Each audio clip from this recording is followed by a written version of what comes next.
다윗이 아주 왕 중의 왕이었지만 죄를 짓고 나서 참으로 회개하는 참회의 그런 시인데, 이 시에 대해서 우리가 묵상하면서 오늘 어떻게 죄를 회개하고 죄를 회개하는 결과는 무엇인가 하는 것을 생각하면서 은혜를 받도록 하겠습니다. 상징적인 그림을 하나 그리겠습니다.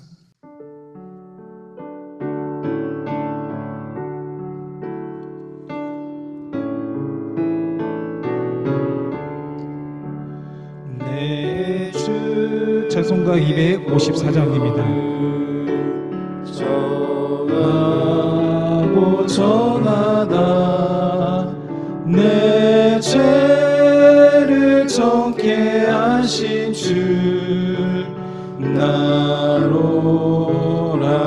하신다. 내가 주께로 지금 가오니 십자가의 보혈로 날 씻어 주소서. 여기에 이 다윗을 보면 우리에게 죄를 지었을 때 어떻게 해야 되겠구나 하는 그런 관찰의 대상이 돼. 기도를 어떻게 해야 되겠구나 하는 그런 반면교사의 그런 대상이 될 수가 있어요. 내가 입장을 역지사지로 바꿔놓고 내가 다윗이라면 어떻게 했을까, 이런 배움의 대상이 되는 것을 말씀하는 겁니다. 한마디로 참회시기 때문에 회개예요. 회개는 메타노이아라 그래서 관역을 이렇게 벗어나는 거예요.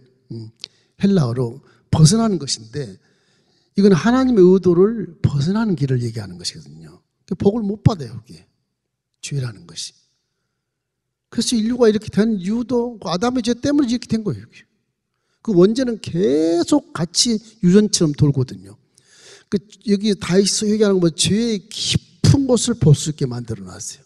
죄는 겉핥기로 이렇게 수박 껍데기 있는 게 아니다. 수박 속에 들어가 있어, 죄가. 그 원죄라 그래. 신학적으로 얘기하면 그런 원죄는 깊이 들어있어서 이게 원죄를 스스로 절대 이걸 회개한다고 용서받을 수 없고, 그래서 예수의 피밖에 없는 거예요. 대신 죽어버려야 그 원죄가 사라지는 거예요. 그래서 회개라는 건 잘못을 뉘우치고 삶의 태도의 방향을 바꾸고 또 선하게 바꿔서 선하고 착한 인간으로 새로운 필을 변화되는 것이거든요. 회개라는 것은 그냥 입으로만 회개하는 게 회개가 아니고 행동으로 반드시 결과 열매가 맺어져야 되는 겁니다. 반드시. 그 참 어려워요. 2, 3년 갖고 안 돼요. 한 5, 6년 가야 조금 인생이 살면서 좀 넘어지면서 좀 변화가 될까? 제 목회상에는 그런 정도의 판단밖에 안 돼요. 항상 우리 마음속에 회개라는 거, 마태복음 3장 8절에는 이런 말이 있어요. 이게 침례 요한이 한 말입니다. 그러므로 회개에 합당한 열매를 맺어라. 하나님이 저 돌들로 아브라함의 후손이 되게 하지 못할 것 같으냐? 너를 아브라함 후손으로 삼았다면 너는 열매를 맺어야지, 회개에 합당한 열매를.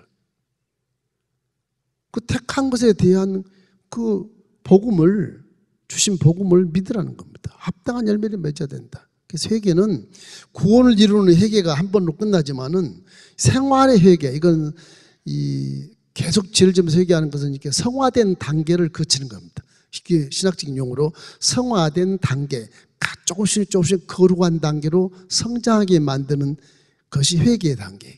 회개. 여러분, 이 51편에서 느낄 수 있는 건 뭐냐 하면 철저한 죄의 자백, 철저한 죄. 철저란 말이 들어가는 게 좋겠어요. 철저한 죄의 자백. 고백이 아니야, 자백. 이건 여기서 참회라는 게 나올 수 있어요. 진실로 회개하는 거예요. 자백, 고백이 아니라 자백을 하셔야 돼요. 내가 이런 죄를 지었습니다. 이 다윗이 그렇게 말하거든요. 왜냐하면 이 죄라고 하는 것은 하나님의 인격과 속성과 또 구원과 이런 성품에 반대되는 것이기 때문에 그 죄가 있으면 하나님 역사를 하지 않습니다. 아예. 왜 역사를 안 해요? 이것이 하나님의 권위에 대해서 침해하는 것이 죄예요. 넌 하는 거 상관없어요. 이게 내 죄 중에 무슨 상관이 있습니까? 그러지만 하나님의 권위를 침해하는 게 죄예요. 모독하는 거예요. 그 죄를 지면 구약에는 땅을 열어서 묻어버려요. 연병을 나게 해서 그냥 다 죽이고, 안 그러면 진에서 불이 살라서 즉시 죽여버리고, 하나님을 모독하는 반역죄이기 때문에 그거거든요. 이게 죄가 무시무시합니다. 이게. 그래서 하나님은 죄를 가장 싫어해요. 가장 싫어해요. 여러분 속에는 신약시대 이제 우리가 다윗 후에 천년시대에 살고 있는 예수님이 오신 거 복으로 지금 2000년을 믿고 있는데 3000년 됐습니다. 여러분 속에는 다 성령이 와 계시거든. 이 성령이 죄를 미워해요. 성령님 도와주시죠. 성령이 도와주시는 것은 결국 뒷손을 때려서 위급할 때 깨달으라고 도와주는 것뿐 실제 그 죄를 해결하기 전에는 돕기가 힘들어요. 전증하신 능력으로 내려오신 하나님의 영이시지만 우리 신앙을 돕기 위해서 내려오신 분이고, 우리 육체를 사는 동안 끝까지 우리 함께 동반자로서 해야 될 직분을 갖고 계시기 때문에 성령님이 계속 함께 계세요. 그래서 성령님이 우리가 가장 가까이 있기 때문에 여러분이 생각하는 것이나 말하는 것이나 행하는 것을 즉시 하나님께 다 보고 올라가면 돼. 다 이렇게. 다. 여러분과 가장 가까이 사신 분은 사람이 아니고 가족이 아니고 성령이십니다. 그리고 더더군다나 죄에 대해서 배척하는 모습을 가질 때 성령이 쫙 기지개를 펴시고 이런 몸을 사용해서 눈으로 보게 하고 귀에 듣게 하고 마음으로 깨닫게 하시는 거예요. 성령 충만해라. 성령이 활동할 수 있는 그런 영역만 딱 우리가 만들어 놓으면 성령은 제대로 활동을 하시는 거예요. 우리 몸을 갖고 인도해 주시는 거예요. 그러니까 죄를 지면 즉시 회개하는 게 좋아요. 앉을 수가 없어요. 마귀에게서는 다 죄질 수 있어요. 육체만 갖고, 물질을 갖고 있는 사람은 다 죄질 수 있어요. 부활하신 그런 분은 죄에 앉을 수 있겠죠. 영이니까. 전부 육체에 대한 것이기 때문에 그래요. 다윗은 이렇게 절실한 이런 참회가, 와, 이런 것이구나 알 수 있도록 구구절절한 구절을 성경에서 많이 이렇게 고백하거든요. 시편 51편 본문의 1절로 2절을 한번 읽어보십시다.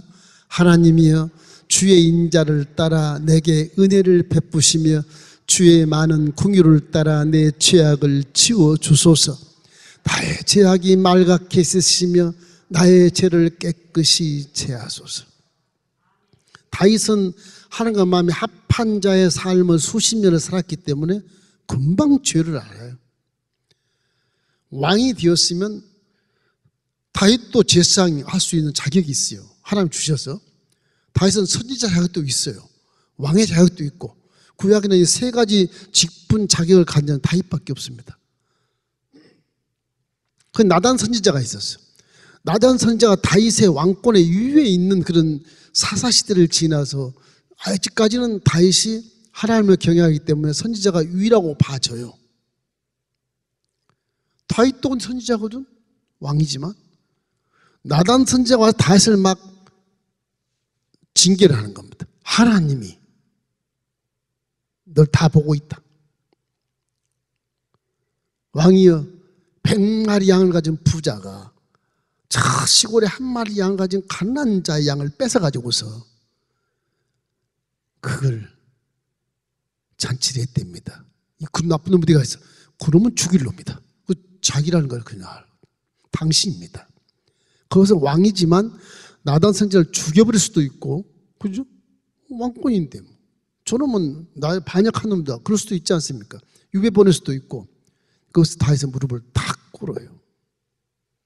왕이 한낱 선지자 앞에서 무릎을 꿇는단 말이에요. 그것이 우리와 좀 다른 부분이 있어요. 우리와 좀 달라요. 그래서 우리는 이런 진실한 회개를 경험한 다윗에 대해서 형식적인 회개가 아니고 정말로 자백하는 회개, 참 회개를 하시기를 주의 이름으로 축원합니다. 죄를 곧바로 인정하느냐 아니면 좀 숨기려고 하면서 내 체면을 유지해 나가려고 하냐, 그 차이. 고백과 자백은 그 차이예요. 우리 주로 고백하다 끝나. 자백까지 안 가. 이게 참 회개가 안 된다고요. 그 다윗과는 엄청난 차이가 나는 거예요. 결과적으로 보면 엄청난 차이가 나거든요. 이 다윗이 스스로 자신을 불피하고 악취가 날 정도로 내가 몸이 썩어 있구나 그것을 인정해서 이 시편을 보면 나의 죄, 나의 죄악, 나의 죄에 대해서 철저하게 고백하는 그런 구절들이 많이 있습니다. 목숨 걸고 절박하게 용서를 구하고 옛날에 평화로운 삶, 승리의 삶을 갈망하는 그런 다윗의 모습이 요 시편에 쫙 나와 있어요. 하나님의 인자와 자비와 긍휼만을 구할 뿐이다. 내 죄를 변명하고 그런 것이 아니고 하나님의 자비와 긍휼만을 구할 뿐. 그래서 죄라는 건 이렇게 무서운 것입니다. 자, 우리가 생각할 것은 하나님의 사랑이 작동하지 않으면 하나님의 사랑과 긍휼하심 작동하지 않으면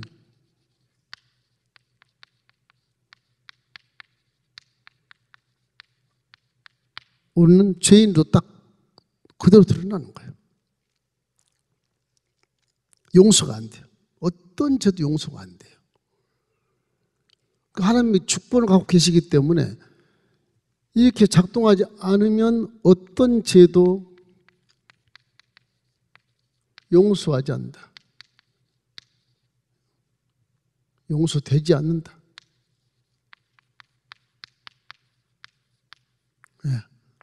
하나님의 사랑과 긍휼하심이 반드시 있어야 내 죄가 용서를 받게 된다. 신약의 1000년 후에 지금 와서는 우리는 이미 어떤 죄를 져도 십자가 되어 복음으로 용서를 다 받은 것을 믿기를 주의 이름으로 축원합니다. 그리고 회개의 통로를 쫙 열어놨어요. 하는 얼마나 감사해요. 회개 통로를 쫙 열어놓고 회개가 직통 소통할 수 있도록 우리 안에 성령을 보내셨으니까 다윗 시대보다 우리는 엄청난 은혜 시대에서 사는 거예요. 그 긍휼과 사랑이 딱 증거 딱 보여. 십자가 되어 복음이 마귀야 십자가 대속을 봐라. 예수의 피가 내 죄를 다 사했느니라. 어제 내가 죄를 졌어? 오늘날 회개 다 했어. 끝. 그러면 된다는 거예요. 그러면 성경에 사도 바울이 그러면 죄를 많이 지어야 되겠느냐? 그래야 은혜를 많이 받겠느냐? 그런 말이 나와요. 그렇지 않다. 한번 지어봐도 되나? 성령이 역사해서 죄를 못 짓게 해요. 신앙의 성장에 따라서.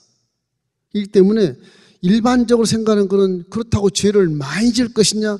못 짓는다. 하나님이 가만두지 않으신다. 고난을 집어넣든지 징계를 하든지 해서라도 성장하게 만들지 후퇴하게 않나. 그 성경이 그렇게 나와요. 그래서 사도 바울 같은 경우는 하나님의 사랑의 줄이 나를 딱 붙잡고 있어서 사망이나 생명이나 천사들이나 높음이나 깊음이나 현재이나 장래이나 다른 아무 피조물도 나를 하나님 사랑해서 끊을 수 없느니라. 그래서 다윗은 하나님의 사랑 긍휼이 작동하지 않으면 내 죄 어떤 죄도 용서가 안 된다는 것을 알고 있거든요. 일생을 한 게 바쳤다. 그래서 그럴까? 다윗은 체험신앙으로 어릴 때부터 와 우리 하나님은 이렇게 양치는 거 똑같구나. 내가 양을 칠 때 털을 빗겨주고 때를 없애주고 푸른 추한 거 들풀을 만들어주고 독초를 먹이 못하게 하고 살찐꼴을 먹이고 하나님 나를 그렇게 돌보시는구나. 그럼 벌써 체험으로 다 알고 있어요. 그래서 하나님께 순종하니까 전쟁에 승리하고 순종하니까 사울이 잡으려도 잡긴 잡아도 못 죽이고 순종하니까 다윗이 죽을 기가 2번 했어도 안 죽였고 순종하니까 동일왕국의 왕으로 돼버린 거예요. 그걸 다 지나고 지금 내가 궁중에 전쟁터인데도 불구하고 궁중에 딱 여유가 있어서 쉰다고 돌아다니다가 대낮에 목욕하는 바세바의 애인을 바라보고 음욕을 품었다. 정욕을 품었다. 그게 이 마귀라고 하는 것이요. 틈을 타면 큰 순식간에도 믿음이 싹 사라져버려요. 항상 긴장하고 만물이 가까움을 보면 볼수록 더욱 기도하고 경상하고 깨어있어라. 그 말이 그 말씀인 것입니다. 항상 준비해야 돼요. 이게요. 이 비행기가 추락하잖아요. 사람은 발전해서 날개가 없으니까 비행기 타고 나르면 되지. 저건요 반드시 추락하게 돼 있어요. 안 추락하면 어떻게 해야 돼? 정비를 잘해야 되겠죠. 정비를 잘해야 돼. 정비를 잘해야 돼. 그래야 목적에 날아갈 수 있지. 우리는 율법에 대한 말씀을 잘 듣고 이 말씀대로 인생을 살아갈 때 날아갈 수 있는 영광이 내 앞에 오면 말씀대로 살아가면 다윗처럼 그냥 지체 없이 날아갈 수 있어요. 왕까지 쫙 왕의 자리까지 올라갈 수 있어요. 그러나 왕의 자리에 올라가도 정비가 안 되면 그냥 추락하는 거예요. 그냥 추락하는 거예요. 신약에 와서는 우리에게 힘을 주신 건 뭐예요? 성령이 계시잖아요. 성령. 기름이라고 할 수 있어요. 성령이 항상 함께 계셔야 돼요. 항상. 그래야 그것이 목적에 갈 때까지 같이 지켜주고 같이 가는 거예요. 성령님은 우리가 고난당할 때 좀 함께 계시고 축복받을 때 함께 계시고 지금 1000년 후에 우리들은 성령이 우리 속에 계시기 때문에 우리가 비행기로 나른다고 하고 왕 자리까지 올라가도 성령이 거기 같이 계시는 겁니다. 다윗보다는 훨씬 더 우리가 죄를 적게 질 수 있는 가능성이 커요. 근데 오늘 다윗보다 더 큰 죄를 많이 짓고 있거든. 다윗 시대는 성령이 밖에 역사했어요. 안에 역사가 지금 다윗은 고백은 했지만 신학적으로는 구약 시대는 성령이 밖에 역사했습니다. 지금은 성령이 예수를 구세주를 믿으면 누구든지 예수를 하나님의 아들이라 시인하면 네 속에 이미 영이 와 계세요. 여러분 다윗보다 훨씬 더 은혜스러운 하나님의 자녀 딸로서 하나님 지켜주고 계시는 거예요. 성령은 항상 충만해야 돼. 언제나 그래야 내 마음속에서 안짐을 갖고 들어갈 수 있어요. 항상 기도해야 됩니다. 안 믿는 자도 조종사도 항상 기도해야 돼. 왜 그러냐? 기류가 아무리 비행기가 잘 날아도 기류가 악한 기류가 올 땐 추락하거든요. 비행기 못 날아요. 이 폭풍 올 때 비행기 안 나르잖아요. 그럼 기류에 대한 계시를 항상 마음에 받을 수 있어야 돼. 언제나 조심하고 언제나 기도해서 내 앞길이 확 뚫려도 그래도 기도하면서 나아가야 되거든요. 그러니까 축복 받을 때 더 기도를 많이 하셔야 됩니다, 여러분. 일이 잘 될 때 더 기도 많이 하고 더 헌금 많이 하고 더 말씀 많이 읽고 더 예배 충실하게 다니고 그래야 돼요. 그래야 내 인생의 비행기가 추락하지 않을 수 있어요. 이런 것을 이렇게 계시해 주고 있는 거예요. 그게 마음에 이런 기도의 어떤 그런 특권을 우리가 항상 생각하면서도 어려울 때만 기도하고 좋을 때는 기도 안 하고 그러죠. 훈련이 필요해요. 훈련. 우리의 몸은요, 이 몸입니다. 육체. 이 육체는 영의 세계와 다르기 때문에 훈련을 자꾸 시켜야 거기에 순종하는 습관이 생겨요. 마지막으로는 항법. 이런 법이 있죠. 배는 항법이라고 그래요. 비행기가 항법인가요? 그리고 항해법이 있나요? 항해? 이런 거 있지 않습니까? 법이 있어요. 비행기도 길이 있고 배도 길이 있는 것처럼 우리도 성경 말씀대로 길을 찾아서 가야 돼요. 진리는 틀림없어요, 이게요. 진리는 믿어도 후회가 없는 거예요. 진리는 명확하고 실제고 다 확인되어 있는 것이고 그 확인된 거 성경에 다 낱낱이 막 기록해 놓고 이런 거란다 이런 거란다 전부 확인을 설명해 줬지 않습니까? 이 법이라고 진리는 명확한 것이기 때문에 진리는 순종하면 복을 받게 되어 있는 겁니다. 순종 안 하니까 결국 저주를 받게 되는 것이죠. 그래서 우리는 철저한 죄의 자백을 할 때 이렇게 하나님의 사랑과 긍휼이 작동되지 않으면 죄가 용서가 안 된다. 그리고 항상 우리는 죄 중에 태어난 본성이야. 본능. 이 본능은 죄를 져서 좀 약간 이렇게 바뀌었지만 마귀의 본능으로 빗나가 버렸지만 이게 본능의 빗나간 본능입니다. 빗나간 본능. 이 빗나간 본능이 우리 속에 있어요. 그래서 이 본성을 잊지 말아야 돼.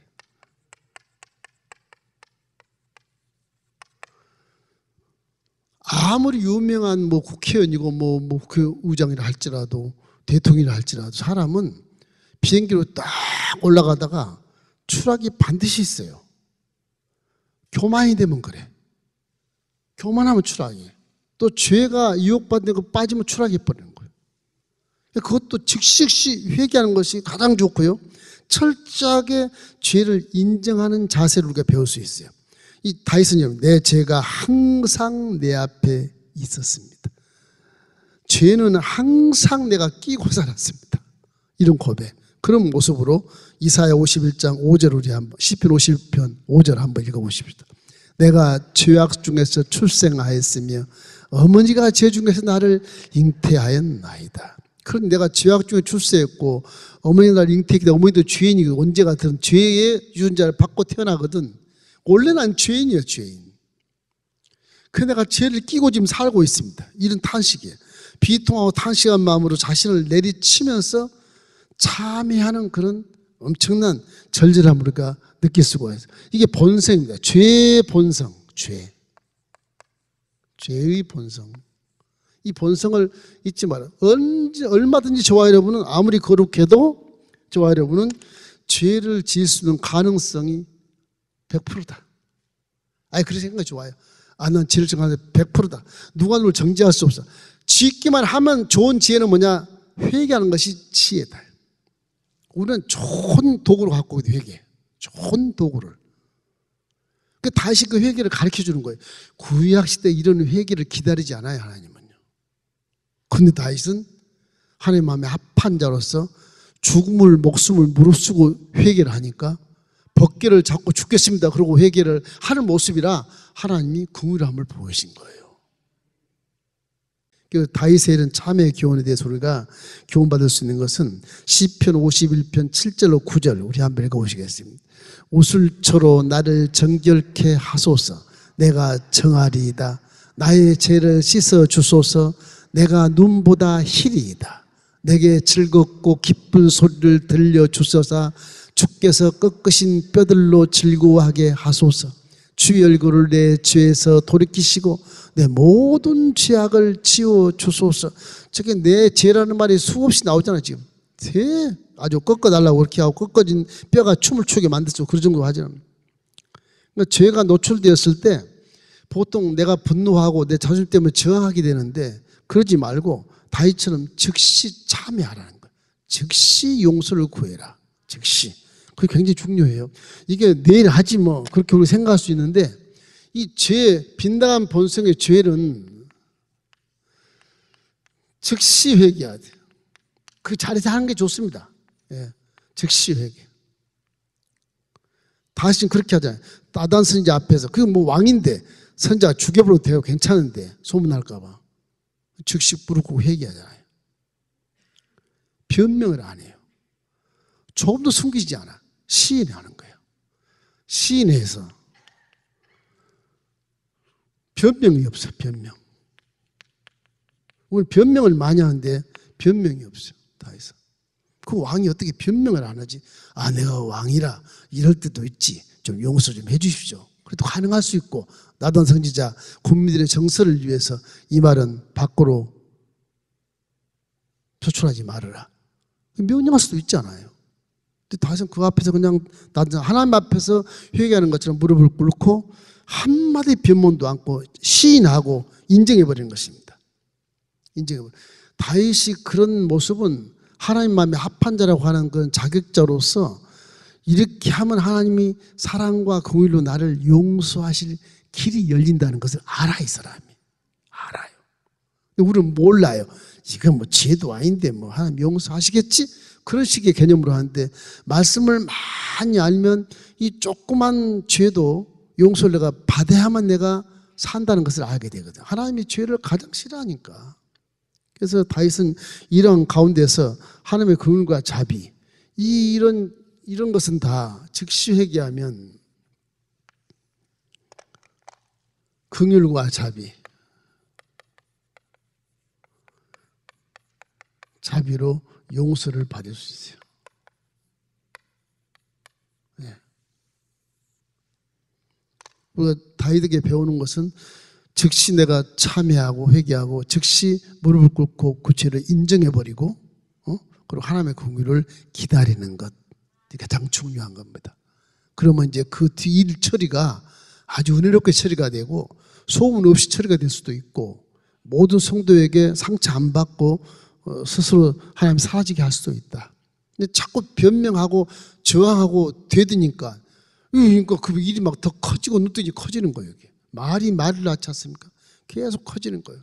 그러니까 우리는 죄악 중에 출생했다는 사실 항상 기억하고 이렇게 일생의 죄에 노출된 영역에 살아요. 마귀 영역은 지금 아수라장이거든요. 지금 예배드리고 나가도 금방 눈에 또 보여요. 귀에 들리고 막 또 그래요. 그런 죄에 노출된 삶을 살기 때문에 항상 경계하고 이 다윗처럼 회개하는 것을 잊지 말고 죄를 딱 집어 그냥 회개해버리는 거예요. 회개. 그냥 하기 위한 그런 습관, 그런 지혜를 갖기를 주의 이름으로 축원합니다. 방심하면 언제라도 우리는 죄를 범할 수 있을 수밖에 없다. 그래서 이제 신약시대에 들어와서는 다윗은 1세대에 살았지만 우리 시대에는 1000년 후에 복음이 지금 2000년 후에 와 있으니까 3000년 전에 다윗의 환경과는 완전히 달라요. 우리는. 우리 속에는 성령이 와 계시기 때문에 달라요. 우리는 죄짓기 전에 분별할 수 있잖아요. 죄짓기를 분별할 수 있어요. 만물을 바라보도 하나님의 신성을 깨달을 수 있다니까. 기도를 많이 하면 죄를 미연에 방지할 수 있어요. 수많은 유혹이 오잖아요. 다 꺾어버리고 방지할 수가 있어요. 믿습니까? 십자가 대속으로 복음을 보고 나는 이미 의인이 되었다 이런 자부심을 갖고 나는 세상에 타협할 수 없는 자다 이런 자부심을 마음에 갖고 자긍심을 가지고 죄와 정말 배척하고 죄와 싸워서 승리하시기를 주의 이름으로 축원합니다. 자, 여기에서 다윗의 중요한 것은 최고의 기도문을 우리가 볼 수가 있어. 세 번째, 최고의 기도문. 그렇게 명문할 수 있어요. 최고의 기도문. 이 51편이 최고의 기도문이에요. 회개에 대한 아주 가장 기가 막힌 기도문이다. 이게 심령이 누구든지 심령이 회복되고 성령이 역사하도록 막 간구하는 것입니다. 시편 본문의 51편 10절로 12절의 말씀 우리 함께 읽겠습니다. 하나님이여 내 속에 정한 마음을 창조하시고 내 안에 정직한 영을 새롭게 하소서. 나를 주 앞에서 쫓아내지 마시며 주의 성령을 내게서 거두지 마소서. 주의 구원의 즐거움을 내게 회복시켜 주시고 자원하는 심령을 주사 나를 붙드소서. 이게 다시 예수 믿는 1000년 전에 기도하는 기도문인데 꼭 마치 지금 우리가 기도하는 것처럼 성령이 딱 저기 계셔. 성령을 거두지 마소. 다윗은 믿음 자체가 하나님을 아버지로 섬겨요. 그러니까 시편 104편 같은 거 보면 십자가 복음이 오기도 전 1000년 전인데 내 영혼아 야훼를 송축해라. 내 속에 있는 것들아 다 야훼를 송축해라. 내 속에 있는 것들아 다 야훼를 송축하는 말을 성경 구약에 찾아보질 못해요. 이 부분밖에 없어요. 또 하나 내 영혼아 야훼를 송축하고 그 은택을 잊지 말지어다. 근데 은택이 뭐냐 구약에서 내 모든 죄를 사했대요. 아니 구약이 무슨 모든 죄를 사해. 죄지면 심판인데. 근데 다윗은 내 모든 죄를 사하시고 내 모든 병을 고치시고. 죄와 병은요, 구약에서 병은 죄로서 들어오는 병이기 때문에 죽어요. 이게 뭐 제사장이 또 이렇게 인정을 해야 병이 낫다고 이렇게 고백해서 밖으로 나와서 이제 일상생활을 할 수 있는 그런 부정탄 병, 그런 한센병 이런 것들. 그것도 많지 않습니까? 근데 이게 다윗은 고백하기를 내 모든 죄를 사하시고 모든 병을 고쳤다고 말해요. 십자가 사건을 그대로 얘기하는 거예요. 다윗은 3000년 전의 다윗이지만 지금 우리가 살고 있는 이 십자가 복음을 믿는 우리의 삶의 모습을 지금 보여주는 거예요. 기가 막히잖아요. 그 다윗은 그래서 선지자라고도 할 수 있어요. 예언자로도 할 수 있다고. 이래서 다윗의 믿음이라고 하는 것은 정말 깊이 있는 믿음이에요. 깊이 있는 믿음. 그래서 우리가 지금 현재 은혜 시대에 살고 있는 것처럼 정직한 영을 새롭게 하시고 주 앞에서 쫓아내지 마시고 내 성령을 내게서 거두지 마십시오. 이런 말씀을 한단 말. 구약 이런 말이 없어요. 시편 여기밖에 없어요. 성령을 내게서 거두지. 신학적으로 이렇게 안 맞는 말이죠. 안 맞는 말이거든. 근데 다윗의 믿음에서 맞는 말이라는 거예요. 다윗은 하나님과 함께 사는 모습으로 살았기 때문에 그래요. 저와 여러분도 다윗처럼 더 하나님과 함께 사는 모습을 보일 수도 있어요. 여러분 속에 성령이 계시기 때문에. 할렐루야. 얼마나 감사하냐면 예수님이 그래서 성령을 보내신 것이 얼마나 감사하고 그것이 감격스러운지 몰라요. 만약에 성령을 안 보내셨으면 우리는 다 죽었어요 벌써. 복음이 왔어도 다 날아갔어요. 사람이 이렇게 무기력한 상태를 회복하는 길은 성령이 이 상한 심령을 정결하게 함으로써 치유해 주는 것이거든요. 거룩하면 어떤 저주와 가난과 질병과 죽음이 사라져버려요. 그 십자가 대적 복음은 죄를 싹 씻어버리고 우리를 거룩하게 만들어 주는 거예요. 너희도 나도 거룩하니 너도 거룩할지니라. 너희는 너희가 하나님의 성전인 것과 거룩한 성전 그 속에 성령이 계신지 알지 못하냐? 너는 내가 거룩하니 너도 거룩해다. 거룩한 것이 복음의 근원이에요. 그게 거룩만 하면 죄와 저주와 가난이 상관없고요. 거룩만 하면 질병도 상관이 없어요. 지금요. 거룩만 하면 죽음도 상관없는 거죠. 구약 창세부터 지금까지 하나님은 제일 먼저 거룩할지이다 그걸 얘기하거든. 성결을 제일 먼저 생각해요. 그래서 위생적으로 굉장히 조심하는 사람을 하나님 기뻐하셔요. 물질도 거룩해야 되고 생각도 거룩해야 되고 마음도 거룩해야 되고 이 성경 전체가 맴도는 그 하나님의 흐름이 영적인 흐름이 거룩함, 성결함이 기초입니다. 기초. 거기에 사랑이 들어와요. 거룩하지 않는데 사랑이 들어올 수 없어요. 거룩한 흐름물 속에 사랑의 물이 흘러 들어온다고. 그 사랑의 물이 흘러 들어오면 율법을 다 지킬 수 있는 능력이 생기는 거예요. 그래서 예수님이 세 계명을 사랑하라고 말하는 거죠. 그런 사람이 마귀의 세를 거룩하게 살 수는 없지만은 우리가 열심히 기도해서 이 기도의 최고임이라는 것은 정직한 영을 새롭게 하시고 내 성령을 거두지 마소서. 그리고 즐거움, 구원의 즐거움을 회복시켜 주소서. 딱 신약이 말씀을 하는 거예요. 신약이 말. 그래서 그 회복되면 자원한 심령서 봉사하고 헌신하게 해달란 말이거든요. 이게. 참 기가 막혀요. 1000년 후에 이런 시대가 올 것이라는 걸 당신은 알고 계시는 거예요. 이게. 알고 계시는. 그래서 다윗을 선지자로서 명명을 합니다. 기가 막히잖아요. 이제 우리 마지막으로 생각할 것은 우리가 돌이킨 결단, 이것을 어떻게 잘 유지해야 될까? 회개에서 합당한 열매를 맺는 건 좋은데 다시 죄를 안 지켜서 어떻게 해야 될까? 여기는 다윗은 서원을 해. 서원을 해버렸어. 내 앞으로 일생을 다 주님 앞에 맡깁니다. 용서받고 하나님 앞에 서원하는 기도를 하게 된 것입니다. 잠언 26장 11절에도 이런 말씀이 있어요. 개가 그 토한 것으로 도로 먹는 것 같이 미련한 자는 그 미련하는 것을 거듭 행하느니라. 상당히 개에 대한 것을 얘기해요. 토한 것도 먹는다. 개 취급하는 거. 그래서 성경에 보면 깨닫지 못한 자는 짐승 같네 이런 그런 말씀이 있어요. 사람인데 짐승 표현을 해놓은 거예요. 그 참 사람이 아니죠. 이런 데서 오는 죄와의 그런 결단을 우리가 생각하는데 이렇습니다. 이 돌이킨 결단이 뭐냐? 주님 나는 연약한 자입니다. 내가 지금 왕이고 선지자 직분을 받고 제사장 직분을 인정하신 난데 저는 연약합니다. 긍휼히 여겨주십시오. 그거였다. 결단이야. 돌이킨 결단의 처음이. 내가 연약한 걸 모르고 다시는 죄를 안 지겠습니다. 끝! 그러고 나가는 것보다 주여 내가 이렇게 연약하니 날 좀 긍휼히 여겨주십시오.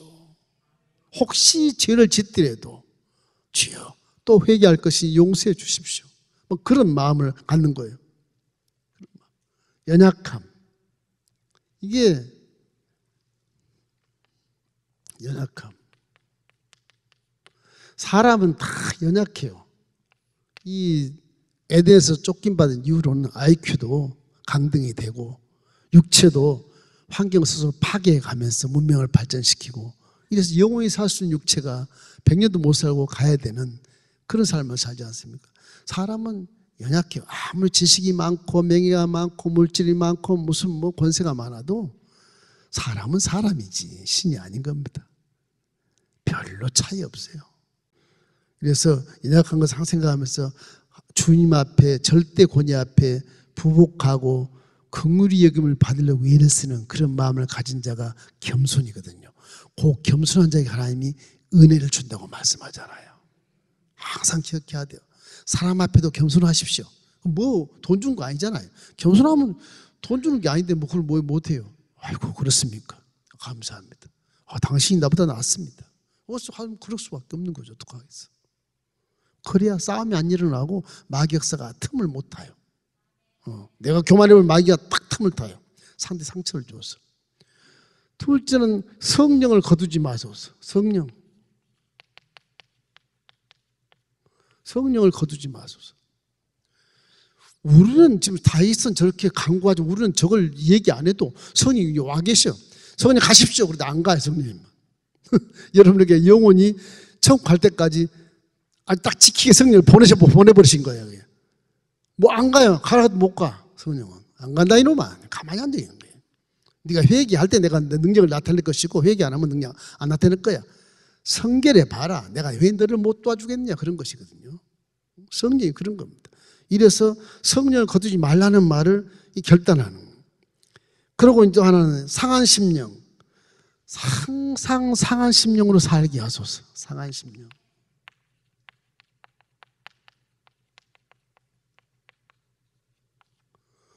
사람이 이렇게 속상하고 통야 자보가 눈물이 글썽글썽하고 오늘 나 또 죄졌네. 그리고 바보처럼 살고 연약한 것처럼 살고 맨날 저러면 죄만 짓고 사는구나. 그렇게 차라리 보이면서 살아가는 것이 좋겠다. 이 다윗의 이 시편의 원어로 쭉 이렇게 풀어보면 어려운 말이지만 아주 나를 깨가지고요 박살낸 영혼으로 보여요. 나는 죽었습니다. 나 하나님 완전히 박살났어. 이거 어떡하지 이거? 박살났어. 하나님 박살난 조각을 좀 붙여주시고 긍휼함을 가지고 용서해 주십시오. 그 얘기거든. 그 얘기. 나 이미 죽어버린 거예요. 죄를 지면 죽는 겁니다. 안 죽는다고 생각하니까 죄를 자꾸 지는데 죄를 지면 죽는 거예요. 그러니까 우리 마음속에 항상 기도할 때 난 죄를 지면 난 죽는다. 그 생각하죠. 안 지으면 복을 받으니까 죽는다. 그 생각을 항상 해야 돼. 조심해야 돼요. 이 범죄자들에게 주의 은혜와 사랑을 가르치고 일평생 공의를 부르짖고 정말 일평생 주를 찬양하면 얼마나 좋겠습니까? 그 앞에서도. 이 다윗은 이래서 이제 내가 번제자의 삶을 살겠습니다. 여러 가지 말씀이 나오지만 정말 회개하고 자백하는 이 서원의 과정을 통해서 하나님 앞에 살아갈 기회를 얻는데 언제나 결론은 뭐냐? 오직 하나님의 자비하심과 긍휼하심밖에 없다는 것을 항상 거기 관점을 두고 회개하는 거예요. 거기 관점을 두고 삶을 살고 왕이 그렇게 살아요. 왕이 마음대로 할 수 있는데 하나님의 자비와 긍휼을 항상 바라보면서 사니까 백성들이 얼마나 복지가 잘 되고 좋겠습니까? 그래서 다윗은 통일 왕국의 왕이 되잖아요. 이스라엘 제국이 지금 수천년 지나갔는데 지금도 다윗의 국기를 그대로 걸고 있는 것은 다윗이 그만큼 하나님께 칭찬받고 마음이 합한 자이기 때문에 그렇고, 합한 자의 회개는 무엇이냐? 이것처럼 돌이키는 결단과 소원을 통해서 다시는 죄를 안 지겠다는 그런 위대한 그런 기도문을 우리가 볼 수가 있는 것이죠. 하나님은 죄를 미워하시나 이 과정에서 보면 참으로 회개한 자에게는 결국 기회를 주시고 긍휼과 자비로 이렇게 세워주신다. 그런 겁니다. 그러니까 회개하라 천국이 가까웠다. 예수님이 단적으로 말한 게 그 말이에요. 마태복음 4장 17절. 회개하라 천국이 가까웠냐. 그 말은 회개하면 네 속에 천국이 임한다. 천국이.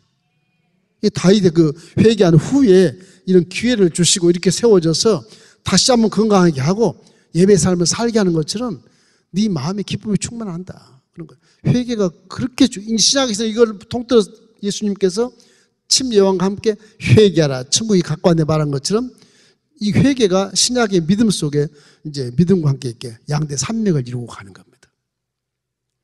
회개를 통해서 성령이 역사하든지 안 하든지 하는 거예요. 물론 신앙이 믿음과 말씀과 성령이 함께 가야 되겠지만 이 성령과 함께 하는 게 힘들어. 회개를 통해서만 성령이 움직이시니까. 회개하면 바퀴가 안 움직여. 이게 안 움직이는 거예요. 그러니까 믿음과 회개가 같이 가야 돼. 자꾸. 그래서 항상 회개가 성령이 충만하게 만드는 통로가 되는 것이고 그 통로가 축복의 통로가 되는 것이고 우리에게 하나님 은혜를 베풀어 주시는 통로가 되는 것입니다. 이래서 성령의 인도하심을 따라 살아간 우리는 다시보다 훨씬 더 아주 훌륭한 시대에 사니까, 은혜 시대에 사니까 일평생 여러분 찬송과 기도와 예배의 삶을 살아서 우리 마음이 정한 마음으로 변화되고 하나님 교제와 이와 같이 통로가 열리고 회복되고 구원의 즐거움이 회복되고 기쁨과 평안을 얻게 된다면 하나님 우리를 기뻐하시고 다윗같이 복을 주실 것입니다. 할렐루야. 우리 마음속에 정한 마음, 이 정직한 마음, 거룩한 마음이 변화되기를 주의 이름으로 축원합니다. 우리 마음속에 하나님 교회가 회복된 것을 믿기를 주의 이름으로 축원합니다. 왜? 성령이 계시니까. 그렇다면 우리가 구원받이 즐거움을 회복해서 춤을 추고 기뻐하며 즐거움을 살아가는 여러분 되시길 주의 이름으로 축원합니다. 그래서 믿음이라고 하는 것은 빌립보서 4:6절 말씀처럼 아무것도 염려하지 말고 모든 일에 기도와 간구로 감사함으로 하나님께 아뢰는 것이 믿음의 모습이에요.